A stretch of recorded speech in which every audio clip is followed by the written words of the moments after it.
Then you talked about margarine, trans fats. Right. Trans fats. Then you talk about shellfish. That's right. Which are bad. Then all the cookies and the junk food. Junk foods. High fructose corn syrup. That's right. And you cover number 6 to stay away from is interesting because it's almost in everything. Is MSG, monosodium glutamate. When you look at a lot of, in fact, they had Senate meetings on this a few years ago trying to force the manufacturers to label it because it contains a compound, monosodium glutamate, called glutamic acid.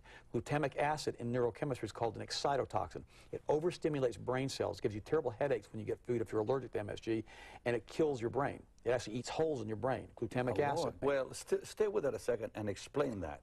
Monosodium glutamate is added as a flavor enhancer. And it comes in chips. It comes in chips. And so the government, Chinese food. A lot of times you go to a Chinese restaurant, you need to ask them, do you use MSG in your food? And a lot of them have right on the door, no MSG used, because there's so many people get really bad headaches from it. If I just get a taste of it, I get a tremendous headache. Because remember, the MSG, the glutamic acid, is an excitotoxin. It eats holes in the brains of the laboratory animals it's tested on. God. And see, so here's the problem that we run into. People say, well, we're not a laboratory animal. Well, that's true. But the problem is this. Excitotoxins damage neural tissue. We know that. Here's the problem with trying to do a double-blind clinical research study using human beings. You can never get it past the board to get it approved. There's no way we can try to intentionally eat holes in a human being's brain or cause brain cancer in somebody because they won't approve it. They won't do that.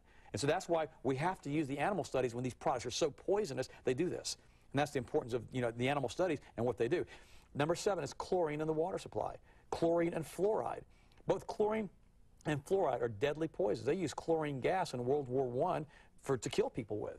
And when we were at Florida State and we were in organic chemistry, if we produced a chemical that released chlorine gas, we'd have to use a vented hood they call a vacuum hood because they didn't want the chlorine getting in the room because you could die from it, one good whiff. And see, we put it in the water to kill bacteria, but we shouldn't put it into our bodies because it kills our bodies too. The same thing with fluoride. Fluoride is a byproduct of aluminum production and it's used as rat poison. So many people don't understand how important it is to maintain your health and to do the right kind of food. In many cases, you can determine the state of a person's health by looking in their medicine cabinet. You can find anti-cough medicines, decongestants, antacids, inhalers, tranquilizers, aspirins, sedatives, painkillers. We have over 30 million people taking the drug Prozac.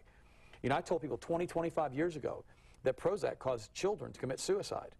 And nobody believed me. And they thought I was crazy. I said, no, this stuff really messes up serotonin levels. So finally, a couple of years ago, the Food and Drug Administration forced the manufacturers to put a black box warning with the strongest warning you can have on there, stating it causes suicidal behavior in many patients and children.